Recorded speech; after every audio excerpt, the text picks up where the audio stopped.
Thanks for joining, everybody. As you come in, I've got Brien Shanahan here with me, and we will be doing a little panel discussion or short webinar discussion about websites in the financial space. So looking forward to diving into this, websites for financial advisors and people in similar roles. As people are coming in, let's go ahead, Brien, and do a little quick intro. Make sure I've got everything set up here. I think we're good. Yeah, give me a little bit about your background. I know you oddly enough live in, I say oddly enough because you clearly are not from Argentina. You live in Argentina, which is cool. We were talking about that a little bit before. Give me a little bit more about you, Brien. Well, thanks, Carl, for having me. Yes, I'm born and raised in New York, but I live in South America. I lived in Chile for many years. Now I'm in Buenos Aires, Argentina, and loving it. But I got started with financial advisors in 2008 when I worked for a company that did a lot of very simple websites for advisors, one of the legacy systems that are out there. And after a while of working there, I realized these sites weren't really doing anything for them. They weren't getting them. It wasn't getting the advisors found on search. It wasn't driving leads. They were just kind of there. It wasn't. It was just, they had a website that no one visited. So I figured we could do this better. There's a better way to do it. So in 2010, I broke off and made my own firm where I decided I'd focus on quality over quantity, not just churning out these generic websites, but sitting down with advisors who I got along with, and I realized we're generally good advisors, and building out a website that could actually create growth for them, that could connect them with the right type of client, and could be the driver of their business growth.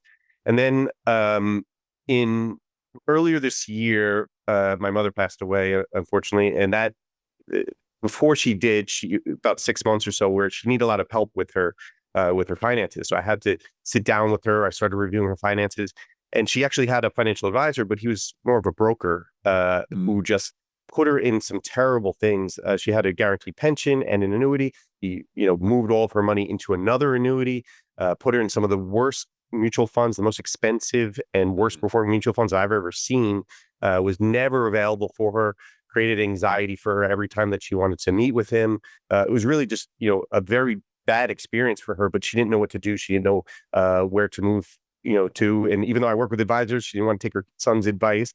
She just, felt like she could, do it on her own. And Sure. That maybe the advisor was taking care of her. So that gave me kind of a renewed meaning behind what I do, and saying that I don't want to help any kind of advisor. I want to help the right kind of advisor, the advisor who puts their client first and who does the right thing. And that meshes with my model of just working with a few forward-thinking firms that are doing the right thing, but need that expert help in creating the systems to grow their firm. Very cool. Yeah, we made and first of all, sorry to hear about your mother. That's a very tough time, I imagine, to go through. And especially once you've got this financial, sort of pressure and challenge thrown in there, it doesn't help. We went through a similar kind of reckoning last year with some of the podcasts we work with. And I kind of had a similar realization that it's like some shows I just don't want to support anymore. And, we're not backed by some private equity group that's telling us we have to grow. So we were like, well, we're just going to stop supporting those certain kinds of shows. And it's been great. I mean, again, it didn't actually, it's funny. I don't know if this has been your experience, but it didn't hurt the company's bottom line or top line, really, at least not for any significant period of time. And sure, we lose some opportunities, but we also get to focus on what we are good at. And, like you, we work with a lot in the financial space. And so we're getting to work with the clients we really like to work with. They're, I think, doing positive things for the world rather than questionable things. Exactly. You could spend your time on anything you choose. Why spend your time on not your ideal type of work situation? Yeah. So you brought up something that I'm going to quickly drill into here, which is 15 years ago when you started the business and started doing websites for advisors, you were saying a lot of them are trying to figure out how to actually use their website as a marketing tool. It's funny, I was just at Future Proof last week, and it's 2025 and they're still trying to figure out how to make their website work as a marketing tool. So this problem hasn't gone away, Brien, despite your best efforts. Why is that? And, give me a little bit of insight into the mind of the advisor that, and how they do business and how they grow their businesses. Because I do have some I have some observations and thoughts, but I'm curious to hear what you hear. Like, why aren't they focusing on digital first these days, and even now? I think most advisors are feeling overwhelmed, as many entrepreneurs do. I understand that the entrepreneurial mindset and challenges have been created a bunch of business. I worked in, I founded a tech startup as well, and it was in a couple of other early stage tech startups. It's a lot of work. It's a lot of things. You got a lot of balls in the air, and it's something that they don't really understand, and uh, so you tend to push off hard things. You don't want to go deep on something that you don't understand. So I think a lot of advisors are just trying to there's going with what they know, which has been referrals since day one, and they don't really understand how they can convert their website into their principal lead generation machine. Your website in 2025 should be your digital hub of everything. It can, when done right, it builds trust. It gets you in front of the right people, not just anyone. It gets them to be able to know you and feel comfortable with you right before that. Even before that first meeting, you go into that meeting, they already feel like they know you. It just makes things so much easier. And your website, when done right, it works for you 24/7. It could reach more people than you ever could, through direct outreach. You can, and the right people. So there's such an upside to doing it the right way. You're not having to pay for ads. If you're paying Google ads, sometimes that could be $25 per click on some really high intent searches. That's a ton of money that a lot of independent advisors don't have. And that's unfortunately, how some of these brokers stay in business, because they have such all that marketing money behind them to throw money at these ads. But there's a better way. And I think AI is leveling that playing field a little bit if you follow the process and do it right. Yeah. Okay, good. We'll definitely come back to AI because, of course, it's 2025. You can't have a discussion and not mention it, right? It's Yeah. that elephant in the room, and it does have a lot of impact on marketing and websites, and so it is important. But I want to go back to something kind of more fundamental you said, which is thinking of your website as less of just a brochure and a here's who I am, and more of a lead generation machine or a lead magnet as itself. Talk to me about that more. What does that mean to you first? And then we'll talk about like how we can actually do that. Well, first of all, it's not starting with let's make it pretty. It's starting out with who's the target client? Who do I want to reach? Mm. How do I speak to them? What are their concerns? So it's really getting before we even start building it, you really need to clarify that information. Who do I want to reach? Why? What are their concerns? And where do you get that information? Well, you know them. Think about your meetings with them. Think about the questions that they've had with you. Who are your favorite clients? Write your homepage right, to that type of person. Sit down and put yourself in their shoes and say, what are the issues that I would have in this situation? What are my top questions? There's lots of tools you can use as well. Answer the public. You can look at Google search queries. But all these types of queries are what people are putting into AI. So you want to get a good list of them, really understand it, and then start addressing those concerns.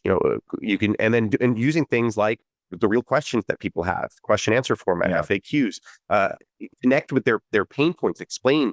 You want to show that you understand their pain points, and then the typical pain solution model where you dive into their pain points. What are they? Make sure that you're connecting with it, making them understand that and then why are you the ideal solution for that? Genuinely be the ideal solution. Don't try to fake it. Try to be the ideal solution and explain why you are. That means, maybe what makes you stand out. Your structure of doing business could help. You are genuinely looking out for their best interest.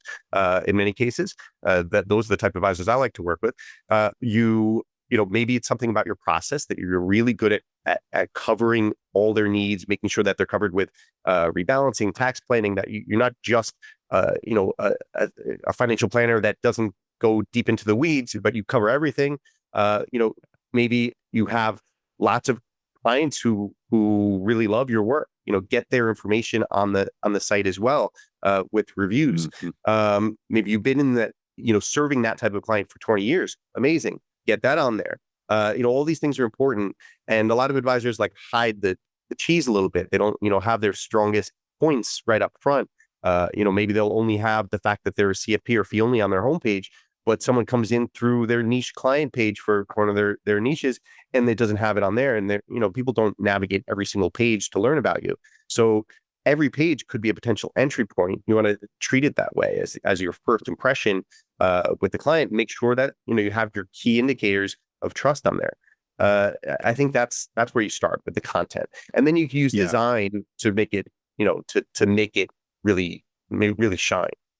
Right. So, dialing back into this question of who do I serve? Who's my ideal customer? This is one that I push, people setting up new podcasts on a lot too, because kind of, I mean, similar to having a website. Look, everybody has a website. A lot of people have podcasts. There's however many million of them that have been actively published in the last year. There's hundreds of thousands of them in finance. Like standing out as a podcast is hard, legitimately. It's not just we start up a podcast, we're going to get attention.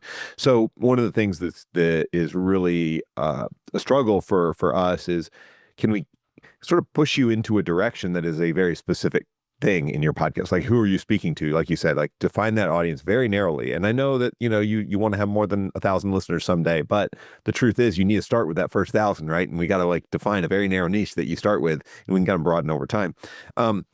So my question that I'm coming around to here is, what are some of the questions you ask advisors, or some of the things you try to like push them on to figure out who is that niche we can focus on? Who is this really good, ideal target audience, and kind of get that breakthrough? Because that's a struggle for me. Yeah, it's probably one of the more common mistakes that I would say that advisors make, is that they try to be too generic. They try to just focus on everyone. They say, well, I like working with a wide range of people.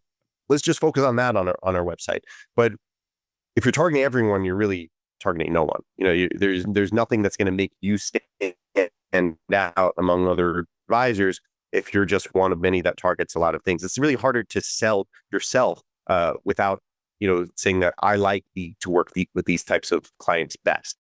One thing I want to get into here is the challenges when it comes to dealing with websites. One of the ones we mentioned offline before we were talking is like, a lot of advisors are kind of stuck on legacy systems, let's call them. And it could be, that some in-house built thing that they have from decades ago, where they had a web developer build them a, all HTML site, and now it's really hard to update, and it's a burden to them.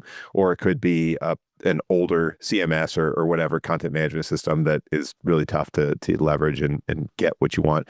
What are some of the things you do to help people understand the advantage of getting off of some of these legacy systems that are hard to update, hard to make look nice?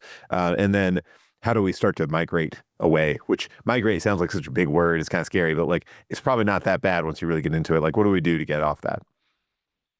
Good question, because this is another core issue that advisors have. There are so many advisors on a lot of these legacy systems. There's advisors on very limited proprietary systems, and these systems can't keep up with the rapid curve of innovation. There's just no way. I find that WordPress is a much better system because it's open source. You have tens of thousands of developers around the world making it better. Even though it's been around a long time, it keeps up with the curve of innovation. It's so flexible. You're not constrained in any way. You can make the site look however you want, integrate it with anything that you want, make any changes that you need to make. And why is this important? Well, technical superiority of a website is one of the three core pillars, I believe, in a great website. So we take a 3-pillar approach: technical superiority, relevancy to what your target clients are searching for, and authority. You want to become an authority in that niche and be out there more, so more sites are linking to and so on. So the first one, technical superiority, I believe that's the ace up your sleeve. If you get great technology, you're on the best type of website that has the flexibility that you need to create content, to structure your website however you need, to load faster than 95% of your competitors, to be on a server that's close to them, so it's not crossing the country every visitor that you have. You just know that pillar is taken care of. Like, we're the best in having superior technology, and you're never going to be able to even do some of the other things of building out great content, having a site load quickly, more, faster than 90% of your competitors if you're on these legacy systems. A lot of these systems, even some of the better ones of the industry, like the 20/10s of the World FMG suite, like they're just now trying to roll out schema markup. That's something that Google in 2011 launched and was promoting since day one. So we're even the better legacy systems are way past the curve, and so if first step, get on a better system. Yeah. We can't do a lot of the things that we're speaking about in this session until you're first on a better system. So that's actually a focus that we have currently is getting, we speak with an advisor that we like.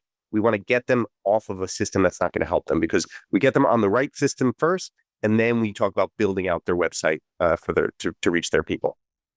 Yeah. Yeah, I totally agree. It's like you've got to have something that is easy to update and maintain, but also technically fast and delivers the sort of other stuff that search engines or LLMs, as they're, scraping content from the internet, that they're looking for. And if you don't have that, then you're really missing out on a lot of the advantage of a website. I mean, you're kind of you're hamstrung by it. So I think that's a really good point.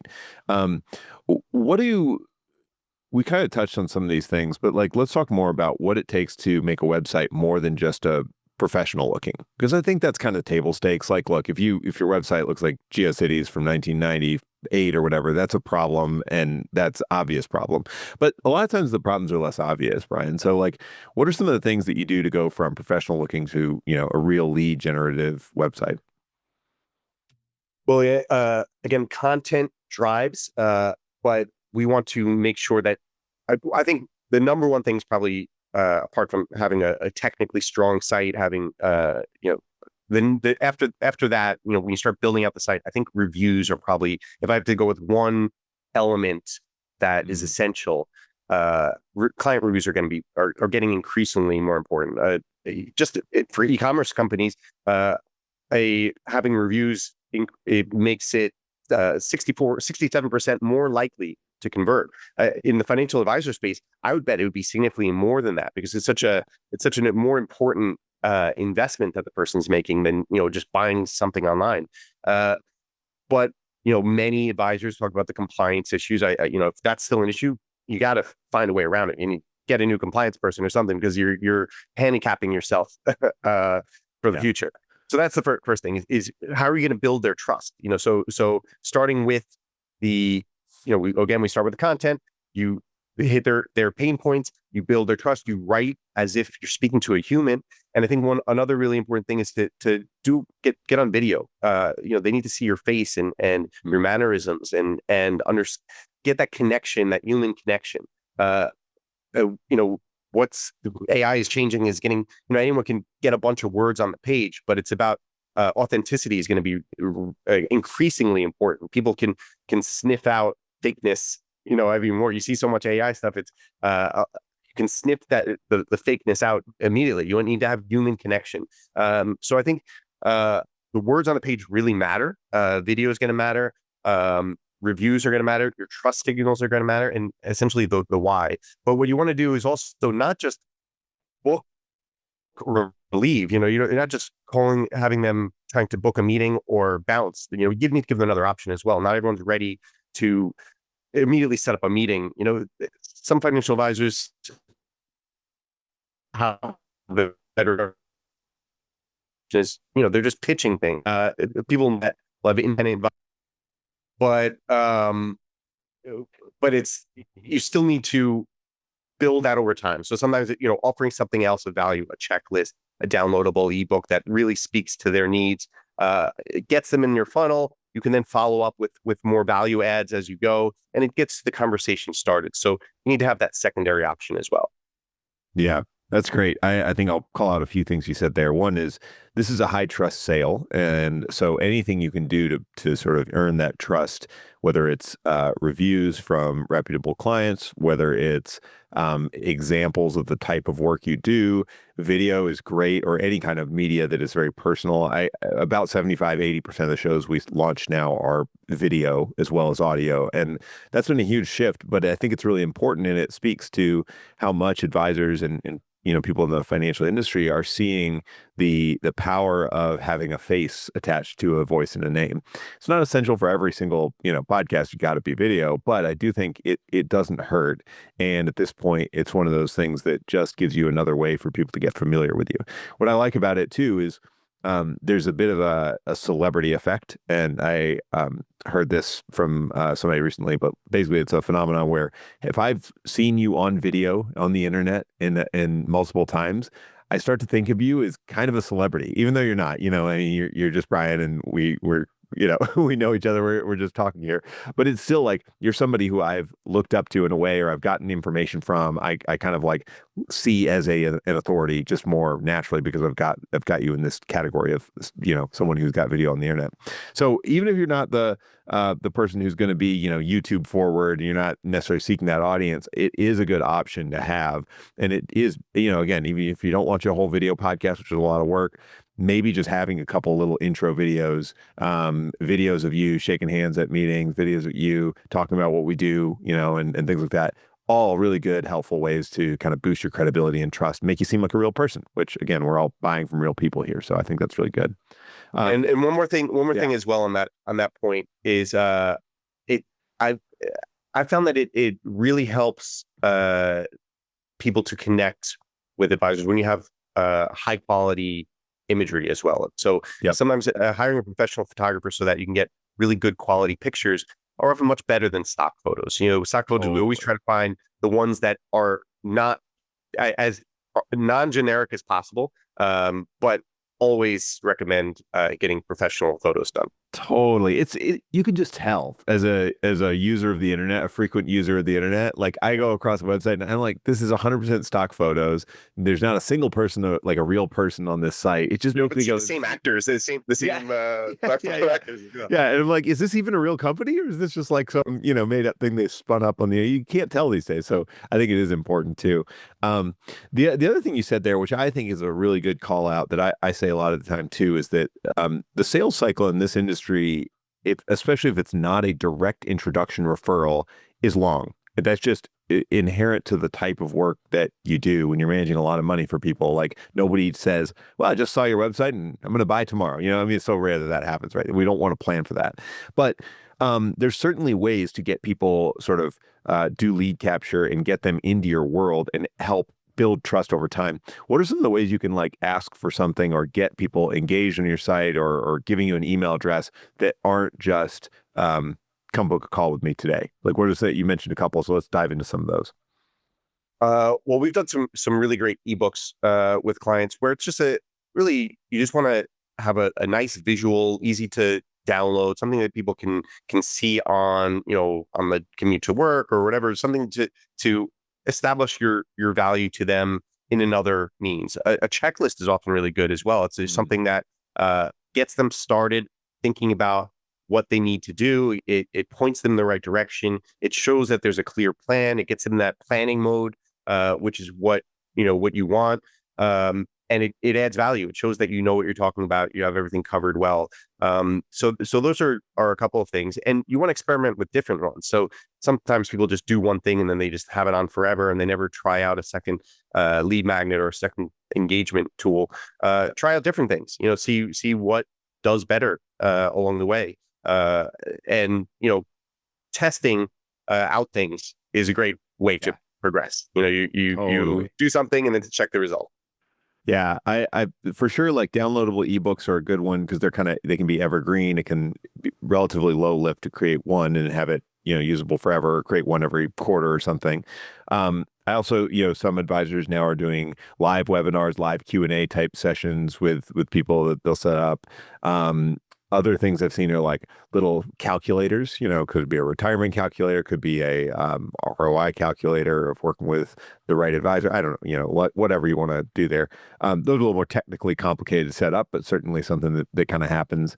And then in-person events, which I think, during COVID, we all got used to everything being virtual, but like, if, in my experience, at least, a lot of advisors are kind of geographically, not constrained, but like they work in a geography. They know people in Phoenix or Chicago or in San Diego, and like that tends to be the bulk of their client base. So having any kind of in-person networking or educational event, really good way to kind of stand out and be a little different from everybody else who's just virtual. So all those are good ways to capture value from your website and get leads without having to have everybody book a sales call, because again, they're probably not ready. Yeah.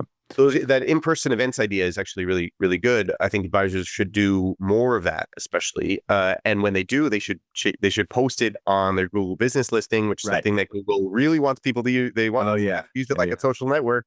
Not enough people do. So when you do post one of those updates that we'll be speaking at this library, on this date, and you have the information there, they put that, they try to get that out there a lot. So That's a really good you point. get Yeah. think about where you're distributing that as well. Announcing Yeah. it shows action with your company. That's a good call. So let's talk a little bit about some of these physical listing like type services. I would say Google listings is really good. I think Facebook has a kind of way to make your company page like have a location.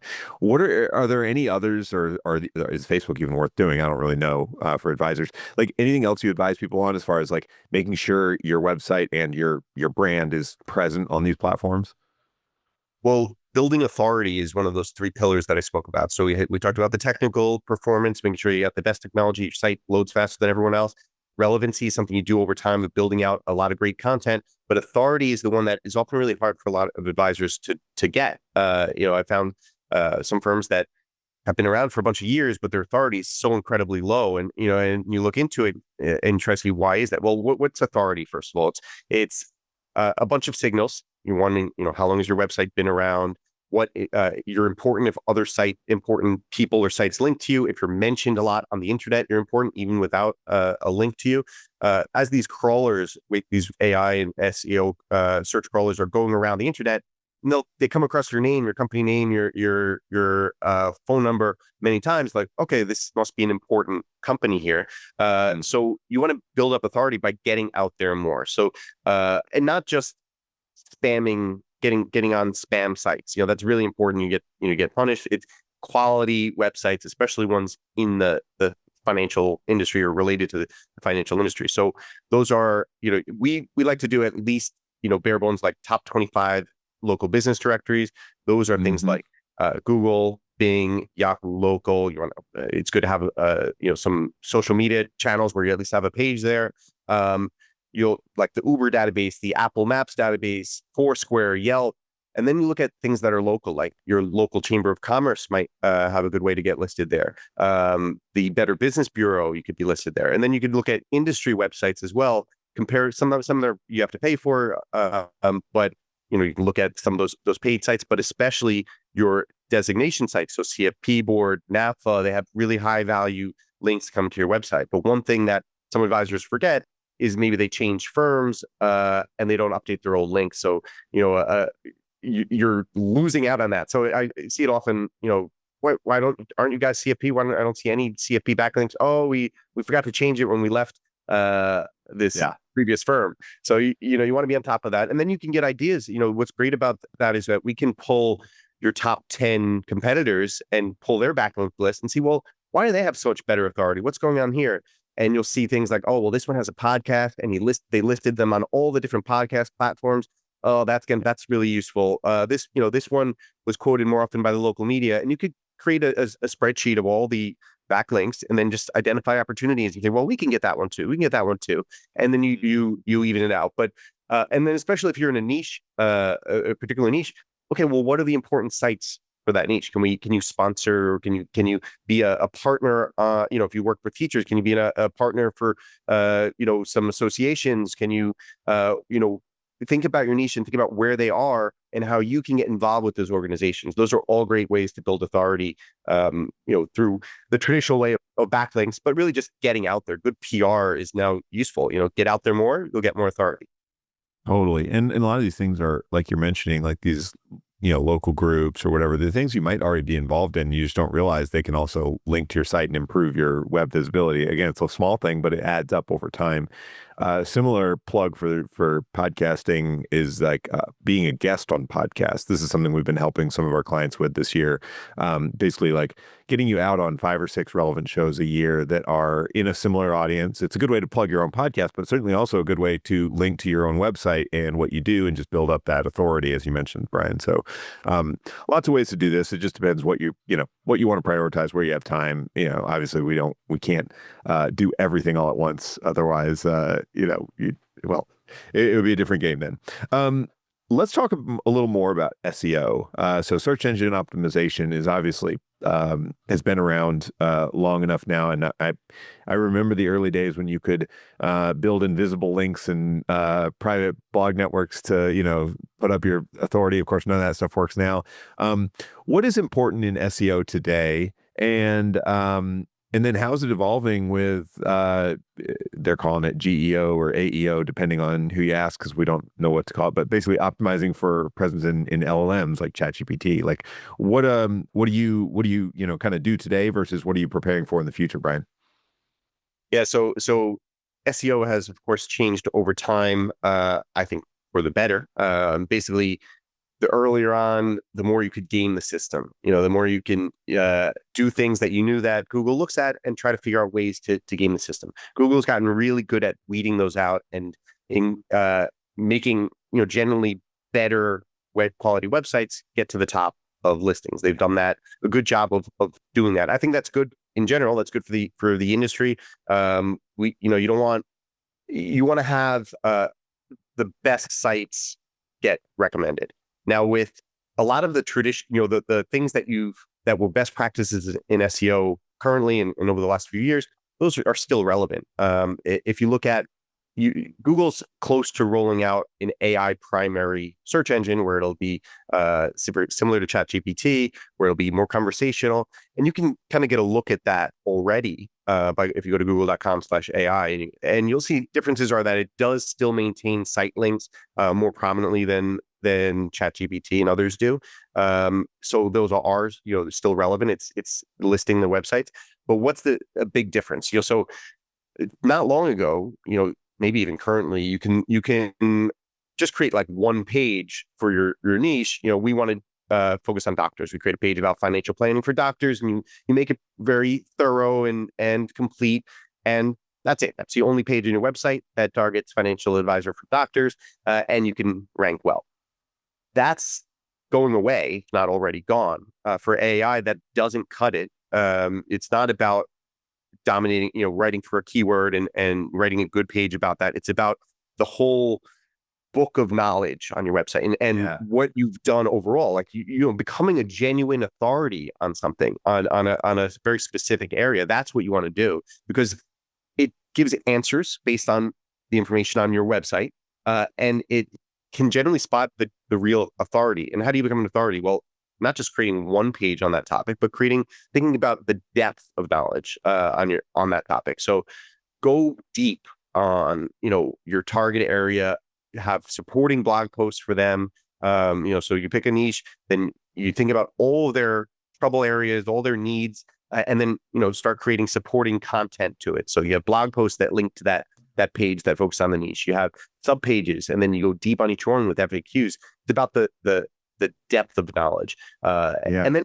do that off your site as well.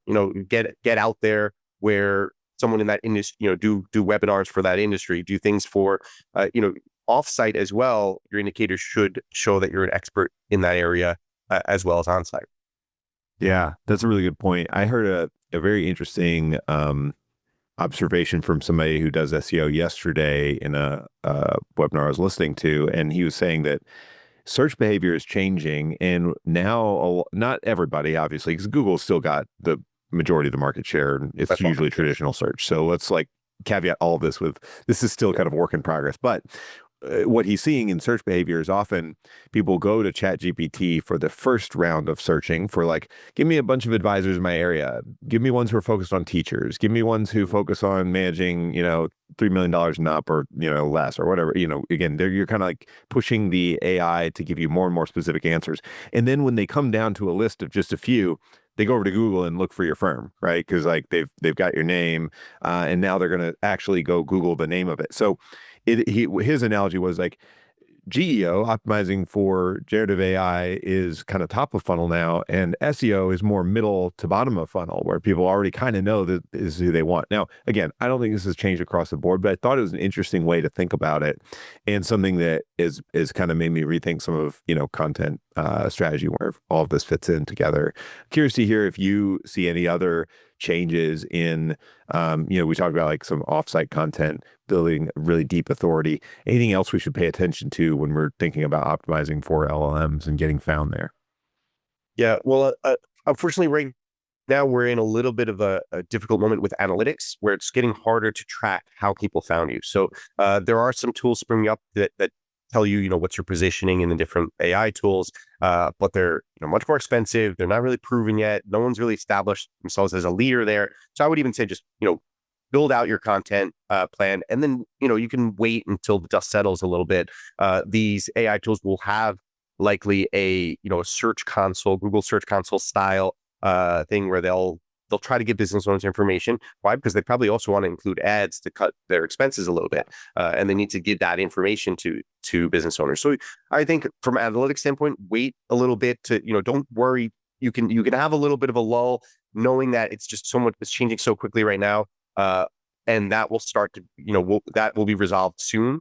But with AI, it's right now you're going to get a lot more traffic to your homepage than maybe you did previously, because these systems are reviewing your website as a whole and gathering information from everywhere. But oftentimes they're linking to your homepage, or what you said as well. They use AI for discovery, then go into Google and Google your company name. That's going to be your homepage that comes up. So you might see, whereas before maybe you did SEO the right way and you got so much traffic to your internal pages that were really well optimized to very specific target topics. Now that information is still really useful, but that's getting people that's how you're getting your company found. And then people are coming in often to the homepage. So you do have to be aware that people can come in through inside pages. You want to make sure that your inside pages also have your trust signals, but your analytics are going to be a little funky. You're like, well, why is this page doing so bad now when it was so good? And meanwhile, that could be generating a lot of the traffic to your website, but it's for company name searches. Yeah. Yeah, totally.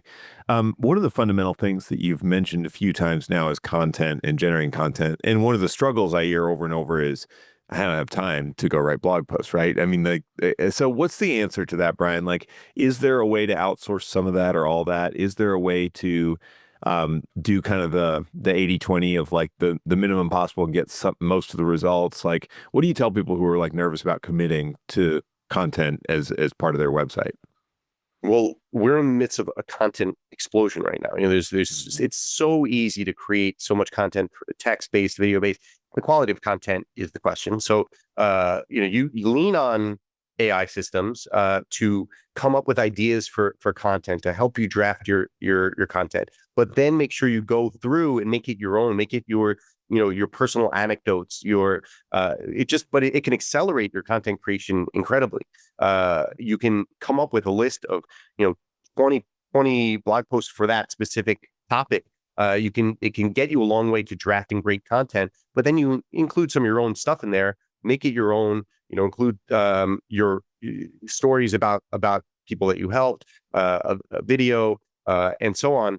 But the content mess that's coming, it makes it all the more important to have very structured content. How do you optimize for AI? Well, you need a lot of content, but not just creating 50 blog posts all willy-nilly. You have to have it all structured under, think of your website as like a tree structure. You want to target widows, and your business partner targets doctors. Well, okay, each take ownership of their own niche.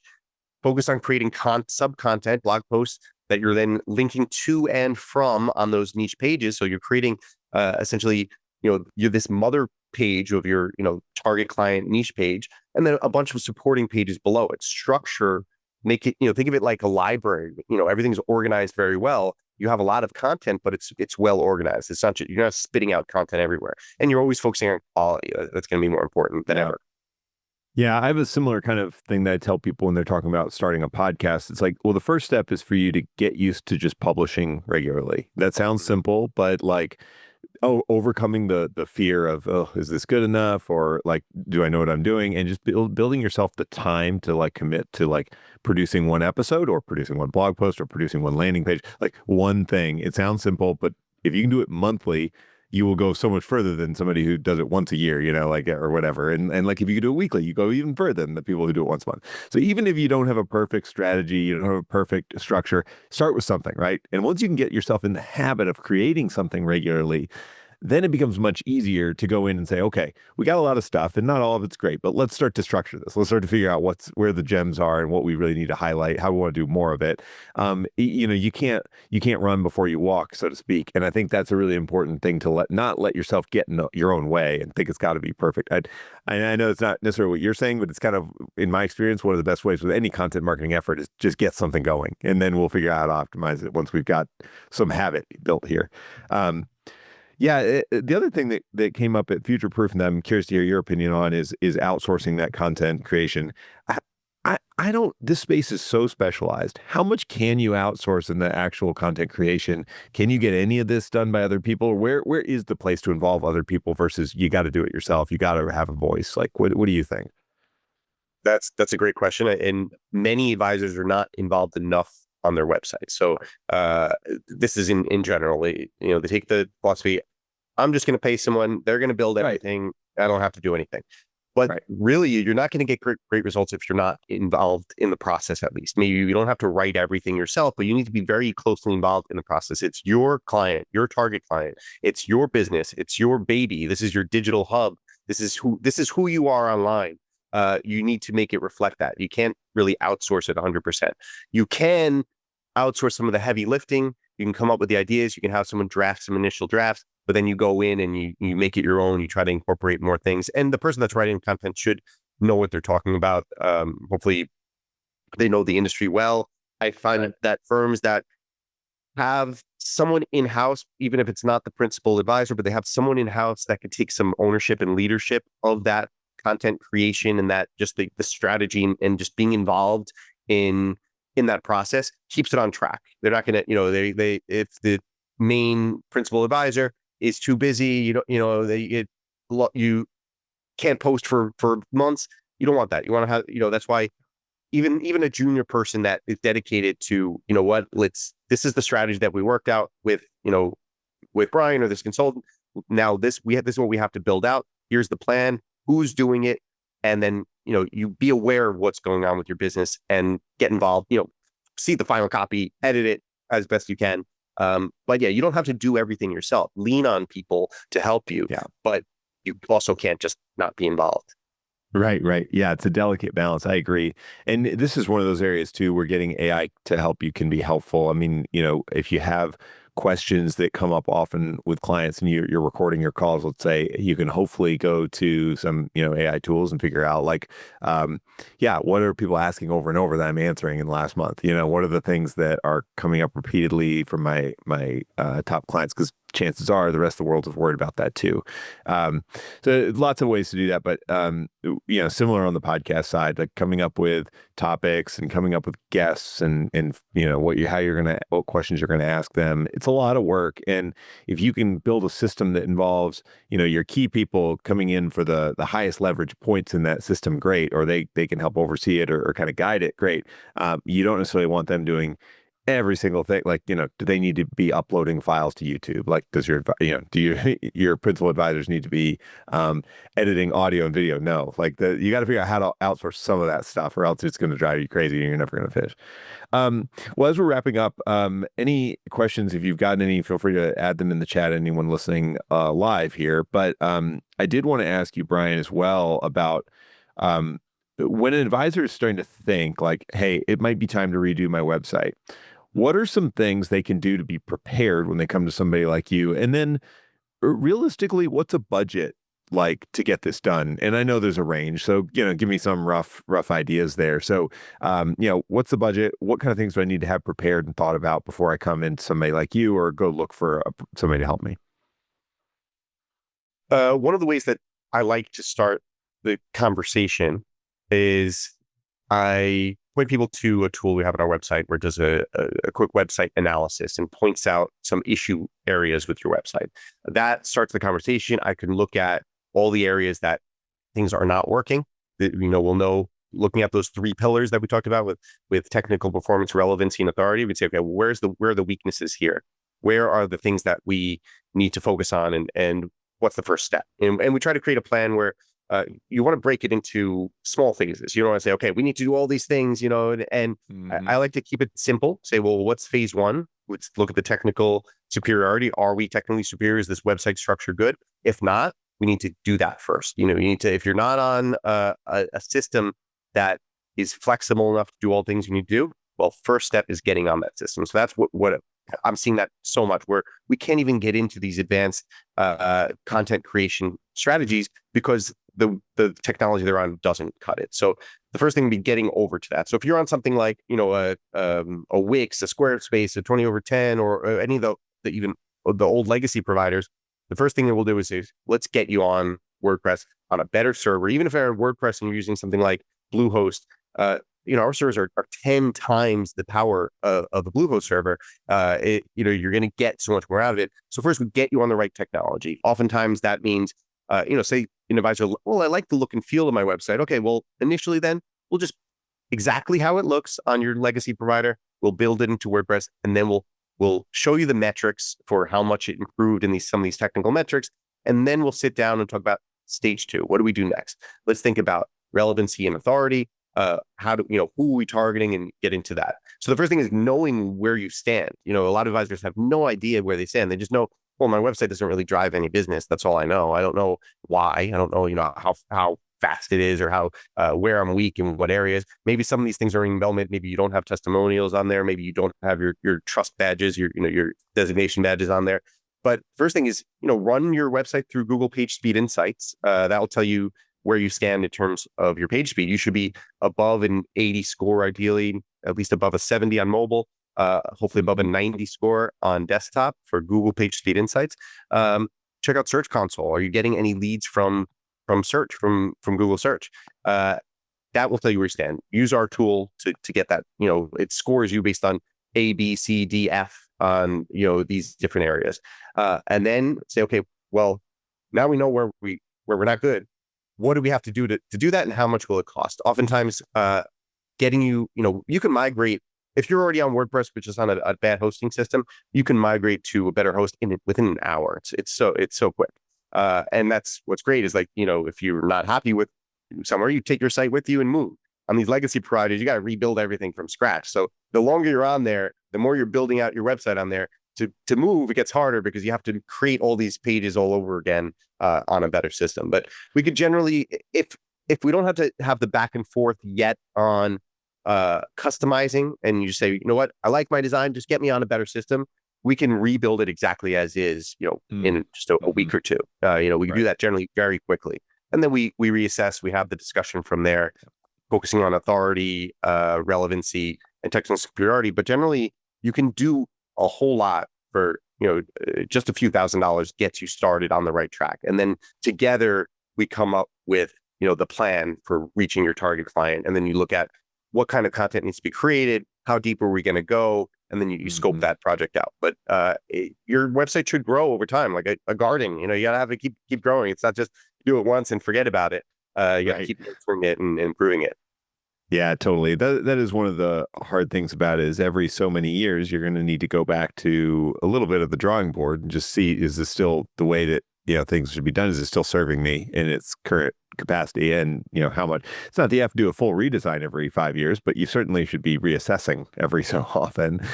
Same thing with podcasts. Again, it's easy to have started a podcast 3-4 years ago and realize it's kind of stale and you don't really like it, and listeners are kind of stagnant. We got to, every now and then switch things up and see what we can do to get some juice back in. So toprankedadvisor.com is obviously where people can learn more about you and get, put in their website for an audit if they want to do that. Where else, Brien, can people follow up with you? What's the best way to reach you and ask you questions? LinkedIn is probably the best way to reach me and ask questions. Or I have Calendly set up on my website. Just you set an appointment and do a little 15 to 30-minute chat where we'll talk about your needs, and I can quickly scan your website and identify right away problem areas. I love chatting with a wide range of advisors. Many of them, again, I don't want to work with so many. I careful in how I choose, but I do want to point everyone in the right direction. So if even if it's not a good fit, we can chat. I'll give you some good takeaways from the conversation, things that you can then go and explore on your own, or even explore with another consultant if you have someone that you're already working with. But sometimes you need that outside opinion on things to point you in the right direction.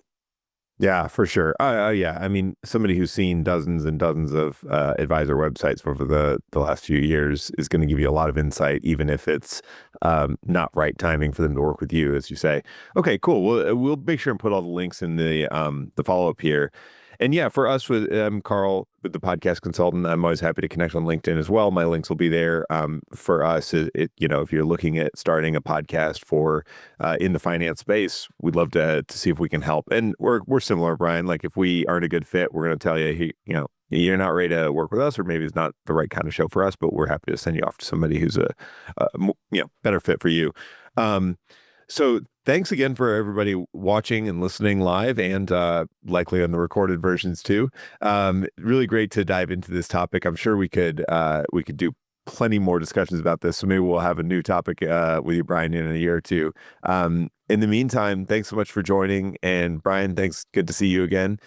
We will be back on air soon. Thank you, Carl. It's been a pleasure. Thanks everyone for coming out. Yeah. Thanks, guys.